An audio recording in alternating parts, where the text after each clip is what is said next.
డ్వాక్రా మహిళలకి SC ST డ్వాక్రా మహిళల కోసం ఉన్నతి పథకం కింద ఇచ్చేటటువంటి వడ్డీ లేని లోన్ని 5 లక్షల రూపాయలకు పెంచాలన్నది రాష్ట్ర ప్రభుత్వం తీసుకున్న నిర్ణయం. ఎస్సీ ఎస్టీ వర్గాలకు చెందిన డ్వాక్రా మహిళల ఆర్థిక స్వావలంబన కోసం ఈ కీలక నిర్ణయం తీసుకుంది. ఈ పథకం కింద వాళ్ళకి ఇచ్చే సున్నా వడ్డీ రుణాల పరిమితిని 2 లక్షల నుంచి 5 లక్షలకు పెంచింది. ఆ వర్గాలకు చెందిన మహిళల జీవనోపాధి కల్పన గాను ఒక్కొక్కరికి కనిష్టంగా 50,000 నుంచి గరిష్టంగా 5 లక్షల దాకా వడ్డీ లేని రుణం ఇస్తుంది.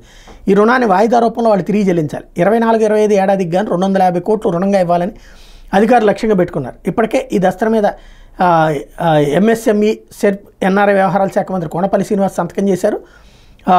దీనికి సంబంధించి గృహ నిర్మాణానికి సంబంధించినటువంటి అంశాల మీద ఇది కీలకమైనటువంటి. దీంతో పాటుగా ఉపాధి అవకాశాలు అంటే చాలామంది షాపులు పెట్టుకోవడం లాంటి నడిపేటటువంటి అవకాశం ఉంటుంది. సొంతగా షాప్ పెట్టుకోవాలనుకునే డ్వాక్రా మహిళలకు ఊతమవుతుంది. లేదా వ్యాపారాలు చేసుకోవాలనుకున్న వాళ్ళు, కోళ్ల పారాలు పెట్టుకోవాలనుకున్న వాళ్ళు, కోళ్లను పెంచుకోవాలనుకునే వాళ్ళు, గొర్రెలు పెంచుకోవాలనుకునే వాళ్ళకి, గేదెలు పెంచుకోవాలనుకునేటటువంటి వాళ్ళకి, షాపులు పెట్టుకోవాలనుకునే వాళ్ళకి, చిన్నపాటి హోటళ్ళు పెట్టుకోవాలనుకునే వాళ్ళకి మంచి అవకాశం అవుతుంది. అలాగే ఇల్లు కట్టుకోవాలనుకునేటటువంటి వాళ్ళకి కూడా ఈ లోన్ కిందన ఇందులో గృహ నిర్మాణానికి కూడా ఈ ప్రతిపాదనలు వర్తిస్తాయని చెప్తున్నారు. ఎస్సీ కార్పొరేషన్ నుంచి 8 కోట్ల మేర నిధుల్ని రాయితీ కింద డ్వాక్రా మహిళలకు అందించేటువంటి అవకాశం ఉంది. ఒక్కో మహిళకి గరిష్టంగా 50,000 రాయితీ కింద ఇస్తామని కూడా ఈ సందర్భంగా ప్రకటించారు.